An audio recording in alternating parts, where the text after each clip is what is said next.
3-8, Garrett at Jimtown. Garrett's 9-2 on the season. Jimtown 9-2 on the season as well. Historically, Jimtown, one of the top programs in this area, in this part of the state.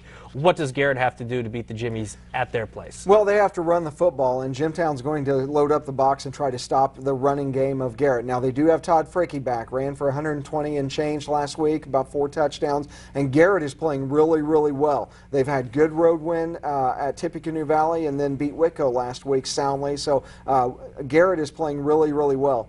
Jimtown, boy, they're another level, though. Their 2 losses, the 2 teams they've lost to have a combined 19 wins this year. So Jimtown's played a difficult schedule. They've dominated the teams that they're supposed to dominate, and they're really, really sound on both sides of the ball. So this is going to be a real challenge for Garrett. But if they can run the ball, eat up clock, keep the Jimtown offense off the field, then they've got a chance. Yeah, looking at the score last week, Jimtown 42, Lakeland 0. I mean, Lakeland's a pretty good Lakeland's team. a 9-win team. Yeah, so that was kind of an eye-opener for people that don't see Jimtown on a week-to-week basis. And Garrett, one thing they were able to do was have a big second half, and I think maybe they wore Whitco down a little bit with that running game.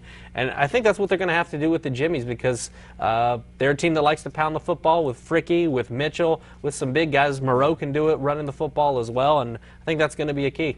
The running game of any team is like body shots in boxing. They take their toll, and when you have to stop the running game, those 4- and 5-yard gains into the third quarter, into the fourth quarter, it really wears out the defense. So, yeah, you're right. If they can run the ball, just gain 4 or 5 yards a pop, then they should be okay. But I think it's going to be really, really difficult for them to do that against Jimtown. I see Jimtown winning this pretty easily. 3A Sectional 19 championship game. Belmont, who's been one of the biggest surprises in this area in the postseason, 5-6. They're going to travel to Western out in Howard County.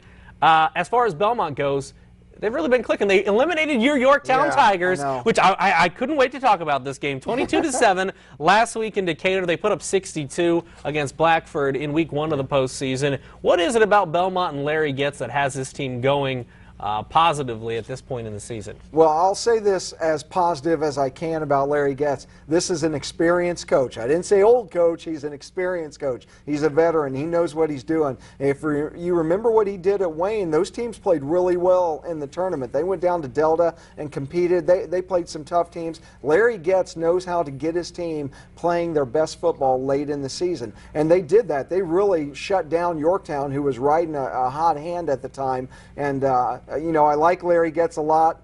Boy, I'm a little bit bitter about that loss by my Tigers, though. But here's the thing with Western. Western is really, really explosive offensively. They have a lot of athletes. They have a big receiver, a 6'6" receiver that they throw a lot of jump balls to. And when you have cornerbacks that are 5'9", 5'10", 5'11", it's really, really difficult to shut that kid down. And Western beat the living tar out of a 8-win Mississinawa team last week. So it's really going to come down to can Belmont contain the athleticism and the passing game of Western. If they can, they got a chance. But being on the road and as good as Western is, I really think it's going to be a challenge for Belmont. The one thing I'll say about Belmont is the way that they play offensively and control the clock and chew it and move it down is it helps limit a team that's as offensively gifted as Western, a team that's averaging like 43 points a game.